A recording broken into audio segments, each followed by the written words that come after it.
کہ یہ بھی ہمارے رسول صلی اللہ علیہ وسلم کے امتی ہیں، ناسمجھ ہیں، ابھی سمجھے نہیں ہیں، جب سمجھیں گے تو اللہ تعالیٰ ان کو صحیح راستہ دکھائے، انہیں بہت موقع دیا جاتا ہے، مگر آخر کار جب مانتے ہی نہیں ہیں تو پھر نتیجہ بھی ہوگا۔ انما الاعمال بالخواتیم، تمہارے اعمال کا دار و مدار تمہارے خاتموں پر ہے۔ اب خاتمہ دیکھ کر اندازہ لگا لو کہ کیا حال ہوا ہوگا۔ تو میں عرض یہ کر رہا تھا کہ اس وقت دنیا میں یہ بہت ماحول بنا ہوا ہے کہ کوئی کسی عالم کے متعلق، کوئی کسی جماعت کے متعلق اللہ کے بندوں کو شک میں ڈالنے کے لیے، برگلانے کے لیے کوئی ایسی بات چھوڑ دیتا ہے کہ جس سے لوگ شش و پن میں پڑ جاتے ہیں، سوچ میں پڑ جاتے ہیں، اور الجھٹے کی بات کیا ہے نا، صاف نہیں دکھا۔ مدرسہ جامع العلوم فرقانیہ کے اور اس جماعت سے تعلق رکھنے والے جتنے علماء ہیں، ہمارے بزرگ علماء جو گزر چکے، وہ سب کا عمل، عقیدہ، طور طریقہ مکمل اہل سنت والجماعت کا طریقہ ہے۔ بریلی والوں سے عقیدے کے مسئلے میں صرف ایک مسئلے میں تو اختلاف ہے، دیوبندیوں کو کافر کہتے ہیں۔ آپ اسٹیج پہ کھلے عام نہ ہو، ہمیں کوئی اعتراض نہیں کہ صاحب رامپور والے، فرمانیہ والے دیوبندیوں کو کافر نہیں کہتے، کہیے یہی تو ہمارا اختلاف ہے، جو میں نے اختلاف ہے اس کو بیان کرو۔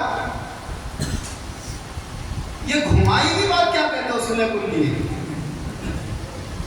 لوگ سوچ میں پڑ جاتے ہیں صلح کلی ہوتا کیا ہے؟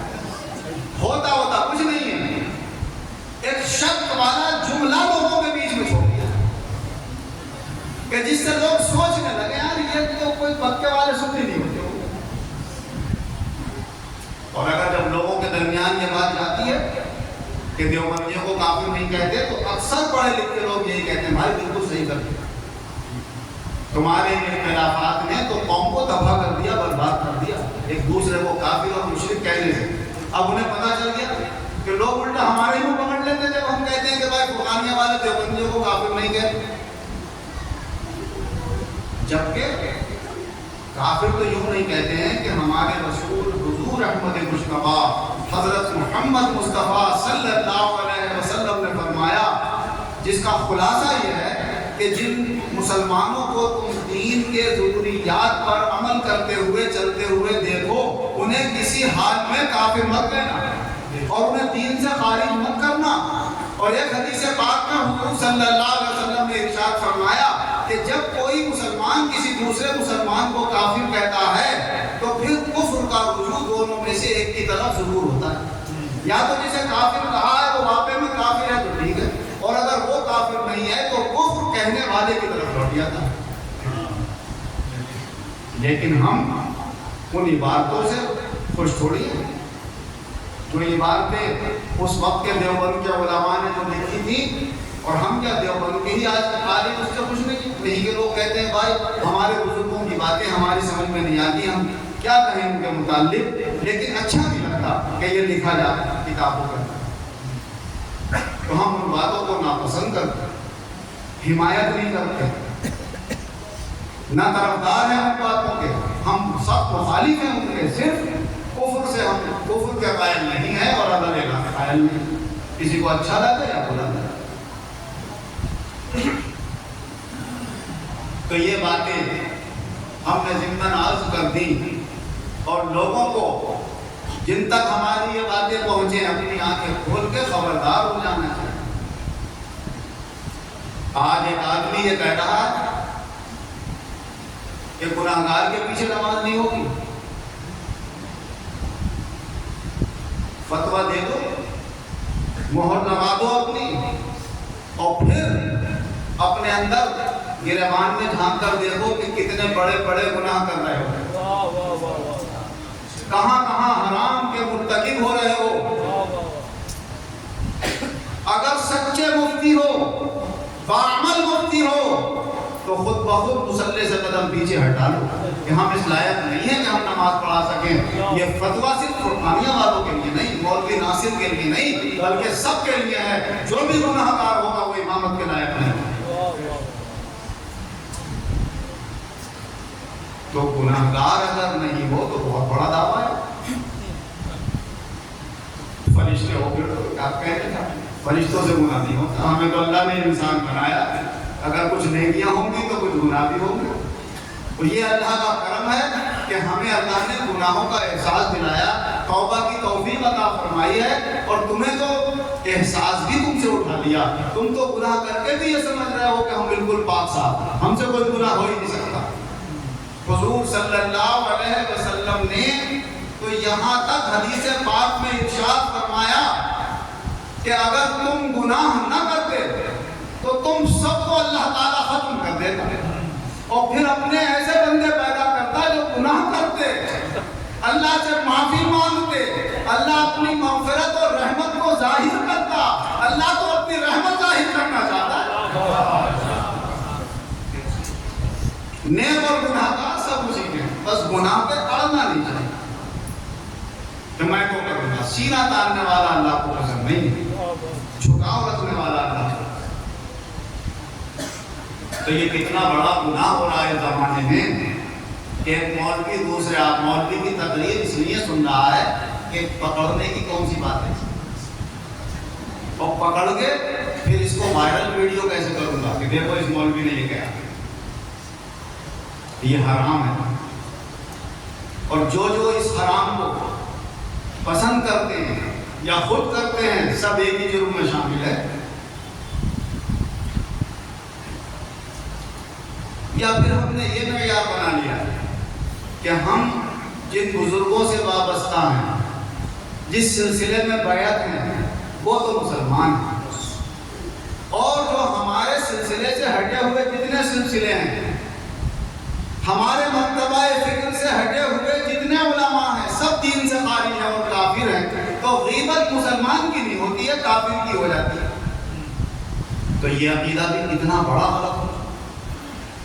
یہ کیسے ہو جائے گا کہ سارے اولیاء اللہ کے ماننے والے ان کے سلسلوں سے وابستہ سب دین سے خارج ہو جائیں, بس ہر پارٹی والا اپنی پارٹی والی کو مسلمان سمجھے, باقی سب کو کافر جانے. ہر مولوی اپنے آپ کو تو مسلمان جانے, باقی سب کو کافر سمجھے.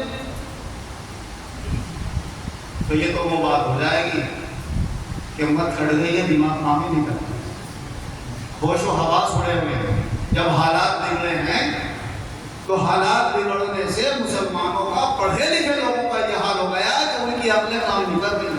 ہم کیا کہہ رہے ہیں, کیا فتویٰ دے رہے ہیں, کیا ویڈیو وائرل کر رہے ہیں, انہیں پتہ ہی نہیں چلتا. اس برے حال سے نکلنا بہت ضروری ہے. ہر مسلمان کی غیبت گناہ ہے, پارٹی والے کی غیبت گناہ نہیں ہے. اور جو بھی سچے دل سے پڑھنے والا ہے لا الہ الا اللہ محمد الرسول اللہ, وہ ہمارا مومن بھائی ہے, مسلمان. جب تک کہ ضروریات دین کا انکار نہ کرے اور کوئی اس سے اللہ اور اس کے رسول کی شان میں گستاخی ظاہر نہ ہو جائے, اس وقت تک وہ صاحب ایمان ہی مانا جائے.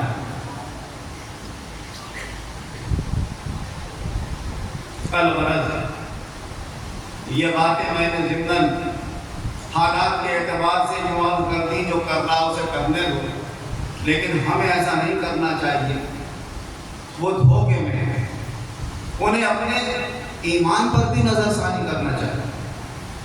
اللہ کے ذات اور اس کے صفات سب پر ایمان رکھنا ضروری ہے, اور جتنا جس کا علم ہو اس علم کے مطابق اس کے اوپر ایمان رکھنا لازم ہو جاتا ہے.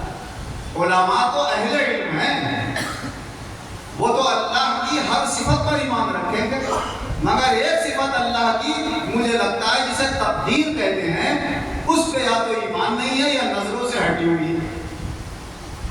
جو ہم حسد میں باتیں کرتے ہیں کہ ہم جب لوگوں کو اس شخص کے متعلق شک میں ڈال دیں گے, اس جماعت کے متعلق شک میں ڈال دیں گے, تو زیادہ لوگ اس سے وابستہ نہیں ہوں گے. اور جب سب طرف ڈھونڈے گا تو ہم نے اس سے بھی شک میں ڈال دیا, اس سے. ثقلین میاں صاحب رحمۃ اللہ علیہ جب تک ظاہری حیات کے ساتھ رہے کسی کی ہمت نہیں بولنے. آج کل میں دیکھ رہا ہوں ان کے اوپر بھی بڑی بڑی باتیں کسی جا رہی ہیں, اور ایسے ایسے گندے لفظ بولے جا رہے ہیں, ایمان سے خارج ہونے کی ان کے باتیں کی جا رہی ہیں. کیا ہے ان کا سلسلہ دور تک پھیلا ہو.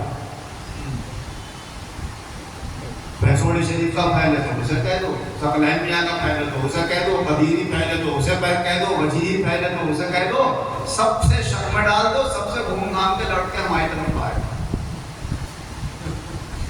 اور جب قسمت میں نہیں ہے تو وہ جان لے گا کہ تم ہی ٹھیک ہو، سب غلط ہو، یہ نہیں ہو سکتا. معلوم ہوگا کہ جو سب کو غلط کہے گا وہ خود ہی غلط ہوگا. نبی صلی اللہ علیہ وسلم نے ارشاد فرمایا من قال ہلک الناس فهو اهلكهم، جو کہتا ہے سب لوگ ہلاک ہو گئے تو سب سے بڑا ہلاک تو وہ خود ہے، وہ بھی تو سارے لوگ ہیں. اللہ نے جس کی تقدیر میں جو لکھ دیا ہے وہ اسے مل کر ہے. جن پیروں کی تقدیر میں یہ ہے کہ اتنے مرید ان سے وابستہ ہو کر فیضیاب ہوں گے وہ فیضیاب ہو کر رہیں گے، کسی کے روکنے سے نہیں رکیں. اور جن کی تقدیر میں دوسری طرف کو جانا ہے وہ ادھر کو چلا جائے. رب کی تقدیر سے اور اس کی تقسیم سے خوش رہو، راضی رہو، اور تقدیر پر یقین رکھو کہ جو اللہ نے مقرر کر دیا ہے وہ ہو کر رہے گا. اس کائنات کا جو بھی نظام چل رہا ہے یہ ہماری آپ کی سوچ سے کوششوں سے نہیں چلتا. ہمیں سوچنے اور کوشش کا حکم دیا گیا، ہم اس حکم کو پورا کرتے ہیں، اور حکم کو پورا نہیں کریں گے تو اللہ کیا پکڑ جائے جب تمہیں یہ حکم دیا تھا کیوں نہیں کیا. اور اللہ نے پوری حقیقت تقدیر کی ہمارے سامنے ظاہر بھی نہیں پھیلا، ظاہر بھی نہیں کی. کچھ باتیں بیان کرتی ہیں، کچھ راز میں رکھتی ہیں. وَمَا أُوتِيتُم مِّنَ الْعِلْمِ إِلَّا قَلِيلًا، تمہیں تو نہیں دیا گیا علم میں سے مگر تھوڑا سا. اس تھوڑے سے یہ پتہ چلتا ہے کہ بندے کو اپنی تقدیر پر راضی خوش اور مطمئن رہنا چاہیے کہ اللہ نے جو میرے لیے لکھا ہے وہ مجھے مل کر رہے گا، اور جو مجھے مل رہا ہے وہی میرے لیے بہتر ہے. کوئی جامع مسجد کا امام ہے تو اس کے لیے وہ بہتر ہے، کوئی عیدگاہ کا امام ہے اس کے لیے وہ بہتر ہے، کوئی چھوٹی سی مسجد کا امام ہے اس کے لیے وہ بہتر ہے. اللہ نے اس کی قسمت میں وہ لکھا ہے، اس کی قسمت میں وہ لکھا ہے. آپ اپنی جگہ مطمئن اور خوش رہو، اللہ کے شکر گزار ہو کہ اللہ تیرا شکر ہے. بہت سے لوگ وہ بھی تو ہوتے ہیں مسجد میں کہ آپ چاہے چھوٹی سی مسجد میں نماز پڑھا رہے ہیں مگر امام بن کر سب سے آگے کھڑے ہوئے ہیں، اور آپ کے اللہ اکبر کہنے پر سب رکوع میں جھک رہے ہیں، سب قیام کر رہے ہیں، سب سجدے میں جا رہے ہیں. اللہ نے تمہیں کم سے کم 15-20 آدمیوں کا تو امام بنایا، کتنے وہ ہیں جو ایک کا بھی امام نہیں. تو اس کو دیکھو جو کسی کا بھی امام نہیں ہے، اللہ نے تمہیں اس کا امام بنا دیا. اگر تقدیر پہ ہمارا ایمان نہیں رہے گا اور ہر وقت تقدیر ہمارے سامنے نہیں رہے گی تو ہم اندر سے خود بھی جلتے رہیں گے. کہتے ہیں حاسد تو اپنے حسد کی آگ میں خود بخود جلتا ہے، اس سے کہنے کی ضرورت ہی نہیں، کہتا رہے. اور دوسری خرابی یہ ہوتی ہے کہ جو نیکیاں ہوتی ہیں اس کی وہ برباد ہوتی چلی جاتی ہے. ان الحسد یاکل الحسنات کما تاکل النار الحطب او کما قال رسول اللہ صلی اللہ علیہ وسلم. حسد نیکیوں کو ایسے فنا کر دیتا ہے جیسے آگ سوکھی ہوئی لکڑی کو جلا کر راکھ کر دیتی ہے، نیکیاں برباد ہو جاتی ہیں. حضرات اولیاء کرام اور صوفیاء نظام ہمیشہ ان باتوں سے پاک صاف رہے. کہیں نہیں ملے گا آپ کو کہ کبھی کسی صوفی نے کسی صوفی پہ کفر کا فتویٰ لگایا، کبھی کسی صوفی نے دوسرے صوفی کے پاس جانے سے روکا ہو، کبھی کسی نے یہ کہا ہو کہ اس کی خانقاہ میں مت جانا، اس سے یہ مت کرنا. مرید ہے تو الگ بات ہے، اپنے مرید کو پیر جو چاہے حکم دے سکتا ہے. لیکن اگر کوئی مرید نہیں ہے اور جانا چاہتا ہے تو ہمیں روکنے کا کیا ہے؟ اس کی مرضی ہے، جہاں دل چاہے جائے، آپ کا پابند ہو. صوفیاء کرام ہمیشہ ایک دوسرے سے محبت رکھنے والے رہے، اس لیے کہ ان کی غرض اور ان کا مقصد اللہ کی رضا ہے. ہمارا اللہ پسند کرے، دنیا والے پسند کرے یا نہ کرے. اور خاص طور سے ہمارے سلسلے میں حضرت قبلہ خطیب اعظم مولانا شاہ وجیہ الدین احمد خان صاحب رحمۃ اللہ علیہ اور آپ سے اوپر کے ریاض الدین صاحب اور اس سے اوپر کے تمام بزرگ اور اور جتنے بھی آپ سے وابستہ ہوئے، آپ کے خلفاء ہوئے، ہم نے کبھی یہ دیکھا ہی نہیں کہ وہ بندوں سے کچھ طلب رکھتے ہوں کہ یہ ہمارا ہو جائے، وہ ہمارا ہو جائے، یہ متوجہ ہو جائے، وہ ہو جائے۔ اور اگر کبھی ہمارے کسی مقرر نے، کسی خطیب نے حضرت سے آ کر قبلہ خطیب اعظم رحمۃ اللہ علیہ سے یہ کہہ بھی دیا کہ حضرت میری بات سے خوش ہوں گے، حضرت آج میں نے تقریر کری، لوگ بڑی سبحان اللہ کر رہے تھے، تو قبلہ فرمایا کرتے تھے اندر تمہارے دل میں بڑے ڈڈو گھوٹ رہے، بندوں کی سبحان اللہ واہ واہ پہ خوش ہوتے ہو،